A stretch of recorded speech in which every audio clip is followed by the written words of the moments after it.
So on the next slide you can see again, and all of the abbreviations are at the bottom of the page, but all the conditions are listed at the top.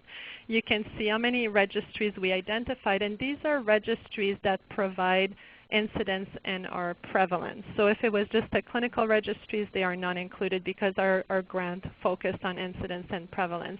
And very sadly, you can see that we have very few national Canadian registries for neurological condition. We have the cancer registry, we have it for cerebral palsy, one for hydrocephalus, spina bifida, and spinal cord injury. Otherwise, we lag in terms of data for these.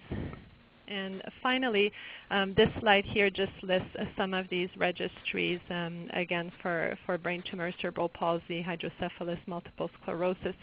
There's only one right now, spina bifida and spinal cord injury. But for the other conditions, we don't yet have surveillance program for these.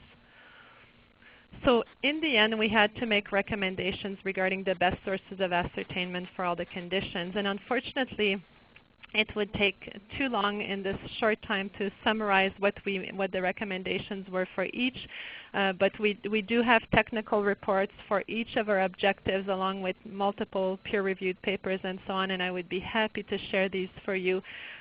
We looked at every condition carefully, and we had a very detailed methodology to come up with recommendations in terms of what's the best way to identify Alzheimer's and so on, what's the best way for multiple sclerosis, epilepsy, so that we can have surveillance data and understand how many Canadians are affected by these conditions, by age group, by sex, and so on.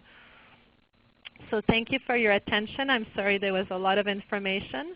I'd like to thank the Neurological Health Charities of Canada and the Public Health Agency of Canada, who really, without